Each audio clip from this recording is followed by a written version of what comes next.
Hello friends, this is Jeet Salal, your knowledge ambassador. और आज हम बात करेंगे बहुत ही इंपॉर्टेंट फैक्टर्स के ऊपर जो आप जल्दी ही यूज करने वाले हैं, क्योंकि बहुत ही गुड न्यूज आ चुकी है, जिम्स खुल रहे हैं जल्दी ही। सो ये एक बहुत ही इंपॉर्टेंट चीज है समझना कि किस तरीके से जिम में वापसी की जाए और बहुत ही ध्यान से ट्रेनिंग को अप्रोच किया जाए, क्योंकि अक्सर ऐसी चीजों में बहुत सारी मिस्टेक्स होती हैं। अनसेफ तरीके से लोग ट्रेनिंग में वापस जाते हैं, जिसकी वजह से इंजरीज जैसी प्रॉब्लम लोगों को फेस करनी पड़ती है। तो आज हम इस चीज के बारे में बात करेंगे। तो चलिए गाइस, शुरू करते हैं वीडियो को, बने रहिए इस वीडियो में, लेट्स गो। तो सबसे पहले बात करते हैं हम उन मेथड्स की जो आपको फॉलो करने होंगे as per the government guideline. मतलब गवर्नमेंट की कोई एक एसओपी है, प्रोसीजर है जो आपको फॉलो करना होगा जिम में। कुछ चीजें जो मैं यहाँ पे जरूर आपको बताना चाहूंगा वो है आपकी पर्सनल हाइजीन। आपको बहुत ध्यान रखना है कि आपके पास टॉवल्स होने चाहिए, सेपरेट टॉवल्स, वर्कआउट के लिए अलग, फेस को पोंछने के लिए अलग, साथ ही साथ आपके पास सैनिटाइजर्स होने चाहिए, सोशल डिस्टेंसिंग आपको बहुत तरीके से मेंटेन करनी है। तो ये चीजें आपको ध्यान में रखना बहुत जरूरी है। बाकी as per the guidelines of the government आपको एग्जैक्टली वैसे ही फॉलो करना होगा जैसे बताया गया है। इसके बाद बात आती है अनसेफ प्रैक्टिसेस की। काफी सारे लोग जब वर्कआउट में वापस आते हैं 3 महीने 4 महीने लंबे गैप के बाद, तो एक प्रॉब्लम होती है उनके एटीट्यूड के साथ। तो इसमें एटीट्यूड आपका बहुत बड़ा रोल प्ले करता है, बिकॉज काफी सारे लोगों का जो ईगो वर्सेस जो बिगिनर एटीट्यूड है उसमें क्लैश होता है।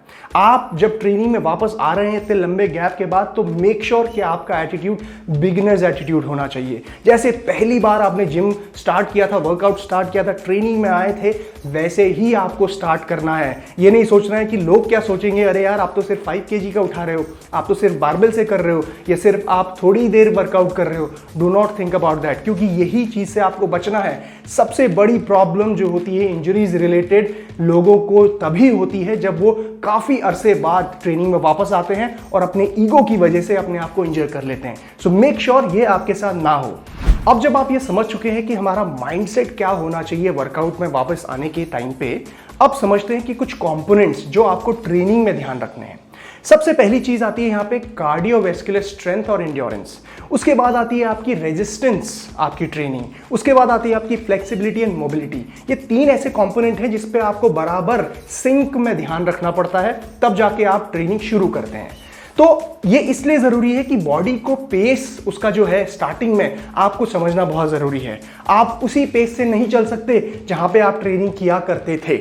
एक पूरी ट्रेनिंग को आपको बहुत ही प्रोग्रेसिव तरीके से बढ़ाना पड़ता है। इसे हम कहते हैं प्रोग्रेसिव ओवरलोडिंग। बहुत ही धीरे धीरे ग्रेजुअल तरीके से आपको अपनी हर स्ट्रेंथ को, अपनी जो पावर है, अपने स्टेमिना, अपने एंड्योरेंस को वापस लेके आना पड़ता है।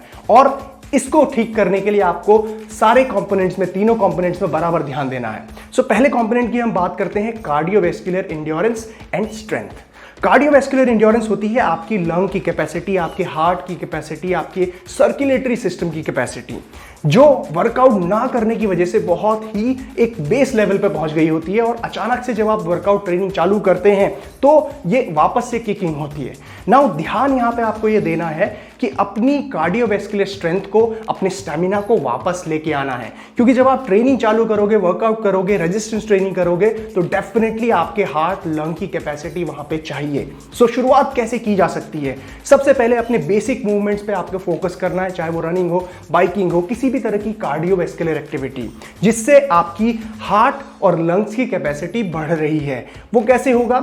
जब आप एक सर्टेन लिमिट में अपनी एक्सरसाइजेस को करते हैं, किसी भी सर्किट ट्रेनिंग को करते हैं, कार्डियोवैस्कुलर एक्टिविटी को करते हैं, तो आपका कार्डियोवैस्कुलर सिस्टम चैलेंज होता है और आपकी जो ये कैपेसिटी है बढ़ती है। अब कार्डियोवैस्कुलर कैपेबिलिटी को बढ़ाने के लिए आपको क्या करना है कि अपने ब्रीदिंग रेट और अपने हार्ट रेट को एक सर्टेन लेवल पे लेके आना होता है। वो सर्टेन लेवल होता है आपका 50% से 85% of your maximum heart rate. अब ये जो मैक्सिमम हार्ट रेट है, इसको निकालने के लिए आपको 220 नंबर से अपनी एज को माइनस करना पड़ता है, और जो भी नंबर आता है उसका 50 या फिर 85% के बीच का नंबर आपको पकड़ के उस बीट पर मिनट पे आपको कार्डियोवैस्कुलर एक्टिविटी करनी पड़ती है, चाहे वो रनिंग हो, बाइकिंग हो, साइकिलिंग हो, व्हाटएवर। तो जब आप ऐसा करते हैं तो आपका कार्डियोवैस्कुलर सिस्टम चैलेंज होता है, आपके हार्ट और लंग की कैपेसिटी बढ़ती है काम करने की, सर्कुलेटरी सिस्टम अच्छी तरीके से काम करने लगता है, हेल्थ इंप्रूव होती है। तो धीरे धीरे आपको अपने कार्डियोवैस्कुलर सिस्टम को ट्रैक पे लेके आना पड़ता है जैसे वो पहले था। नाउ एग्जांपल के तौर पे आप इसको कैसे करोगे? फर्स्ट वीक जब आप स्टार्ट कर रहे हैं अपनी ट्रेनिंग को, लेट्स से कि आप ट्रेनिंग जब पहले किया करते थे तो हफ्ते में 3 दिन कार्डियो करते थे 30 मिनट्स के लिए, तो पहले ही दिन से आपको 30 मिनट्स कार्डियो करने की बिल्कुल भी जरूरत नहीं है। आप अपनी ट्रेनिंग में लगभग 5 to 10 मिनट्स का कार्डियो ऐड करें, कोई भी एक्टिविटी, और बिल्कुल उसको मीडियम पेस में वर्कआउट करें, मीडियम पेस में उस एक्टिविटी को परफॉर्म करें जिसमें आपका हार्ट रेट और breathing rate around 50% of your maximum heart rate हो। तो धीरे धीरे आप नेक्स्ट वीक उसको टाइमिंग को बढ़ा सकते हैं 10 मिनट से 15 मिनट के बीच में। थर्ड वीक, फोर्थ वीक बढ़ते बढ़ते आप धीरे धीरे प्रोग्रेसिव ओवरलोडिंग करते हुए, अपने इंटेंसिटी को बढ़ाते हुए फोर्थ वीक या सिक्स्थ वीक में आप अपनी एक्चुअल 30 मिनट्स वाले ड्यूरेशन में पहुंचते हैं। तो इस तरीके से आपको अपने कार्डियोवैस्कुलर स्ट्रेंथ को बिल्कुल धीरे धीरे वीक बाय वीक वहां पे पहुंचाना है जहां पे वो ऑलरेडी था। इसके बाद बारी आती है आपके सेकंड कंपोनेंट की, जो है आपका रेजिस्टेंस ट्रेनिंग, यानी कि आपकी जो वेट ट्रेनिंग हो रही है, वर्कआउट जो हो रहा है आपका मेन, उसकी हम बात करेंगे।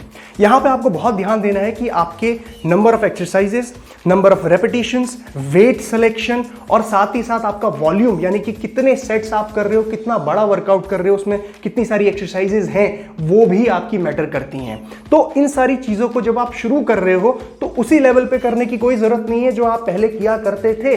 ध्यान दीजिए, अगर आप 6 दिन ट्रेनिंग करते थे स्टार्टिंग में जब वर्कआउट कर रहे थे और आपका 6 महीने का गैप हो गया, तो आते ही आपको 6 दिन वर्कआउट करने की कोई जरूरत नहीं है।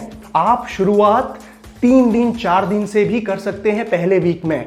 इसे कहते हैं हम स्प्लिट्स चेंज करना। अगर आप 6 दिन वाला स्प्लिट करते थे, मान लिया जाए bro split, body building type of split, हर दिन एक वर्कआउट, एक मसल को हिट करना, तो अब आप चेंज कर सकते हैं शुरुआत में। जैसे कि आप यहाँ पे पुश पुल लेग्स हफ्ते में जो सिर्फ 3 दिन आप कर सकते हैं वो आप शुरू कर सकते हैं, या फिर अपर बॉडी लोअर बॉडी, यानी कि हफ्ते में 3 या 4 दिन आप इसको कर सकते हैं। तो अपनी इंटेंसिटी, ओवरऑल वॉल्यूम जो है आपका ट्रेनिंग का वो कम रहेगा, और शुरुआत में आपको ऐसा ही चाहिए। नाउ एग्जांपल्स की अगर हम बात करें तो किस तरीके से आप लेके जा सकते हैं। शुरुआत में पहले वीक में आपको कोई जरूरत नहीं है कि आप 5, 6, 7 एक्सरसाइजेस किसी एक पर्टिकुलर मसल ग्रुप की करें। आप सिर्फ 3 से 4 एक्सरसाइजेस पिक करें। नंबर ऑफ सेट्स की अगर बात करें तो पर एक्सरसाइज 3 सेट्स, और उसके साथ साथ नंबर ऑफ रेपिटेशंस ये आपके थोड़े से हाई रेंज में रहने चाहिए, 12 to 15। This is a typical beginners workout. ठीक है, बिगिनर्स इस तरीके से वर्कआउट करते हैं और आपको अपने आप को भी एज अ बिगिनर ही समझना है स्टार्टिंग में। उसके बाद आप एक और चीज का ध्यान यहां पे रखेंगे कि जब आप ट्रेनिंग कर रहे हो तो बहुत ही अच्छी तरीके से रेंज ऑफ मोशन को आपको परफॉर्म करना है। कोई हाफ रेंज ऑफ मोशन करके ऐसा मत सोचना कि आपको इंजरी से आप बच जाएंगे या ऐसा कुछ। रेंज ऑफ मोशन आपका पूरा ही होना चाहिए।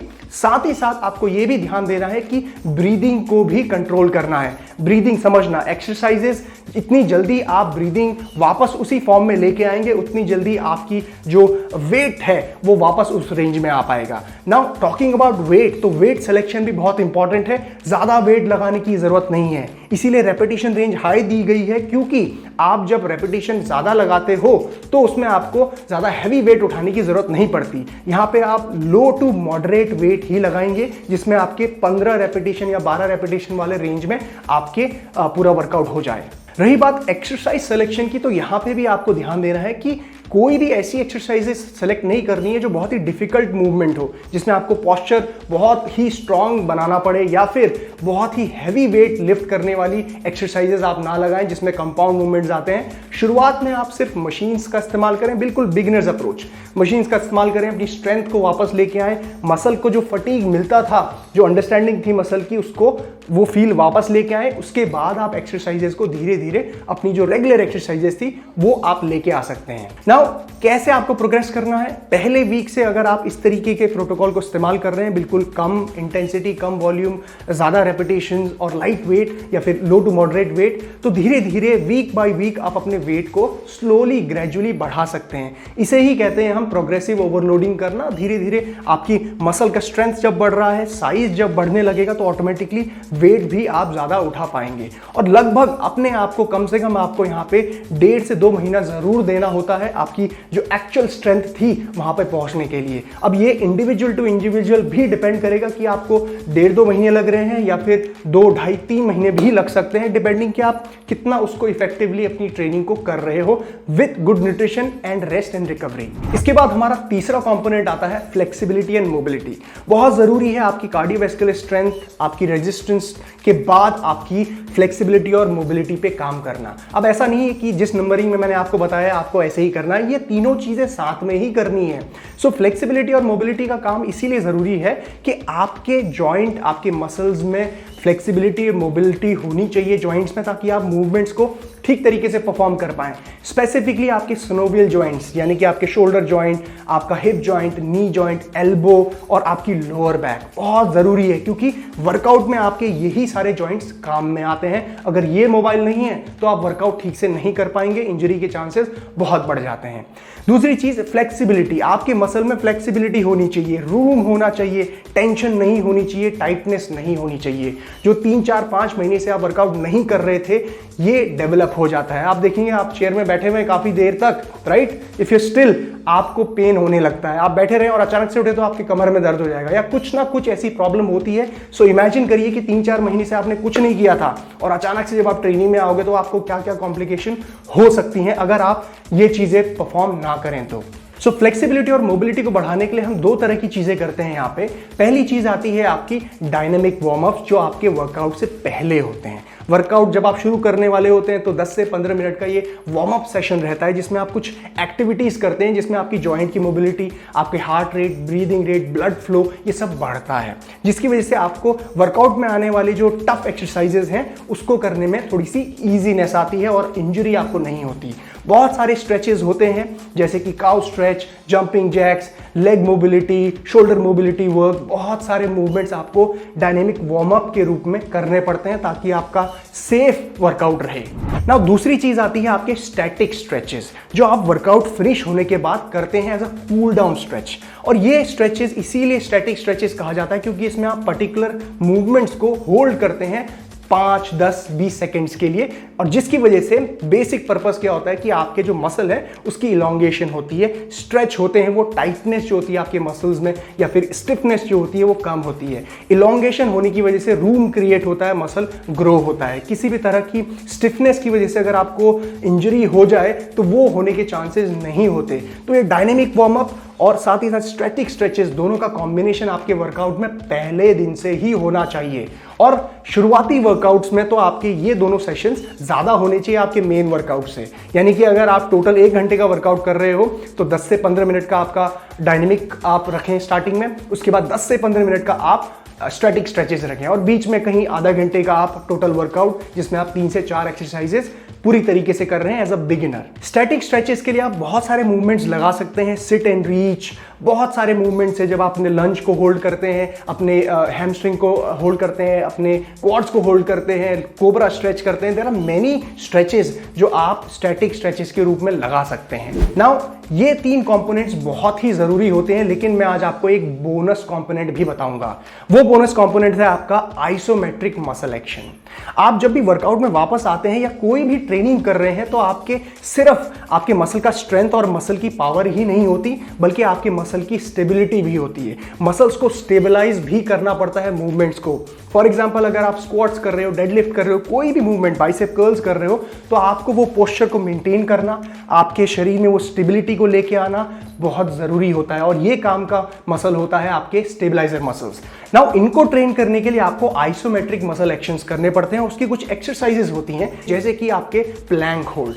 प्लैंक होल्ड जब आप करते हो तो आपका कोर मसल्स यहाँ पे बहुत ज्यादा इन्वॉल्व होते हैं, स्टेबिलिटी आपकी इंक्रीज होती है, बैक इन्वॉल्व होती है, लेग्स इन्वॉल्व होते हैं, शोल्डर्स इन्वॉल्व होते हैं। तो आइसोमेट्रिक कॉन्ट्रैक्शन वहां पे डेवलप होता है, बॉडी ज्यादा स्टेबिलिटी को इंक्रीज करती है।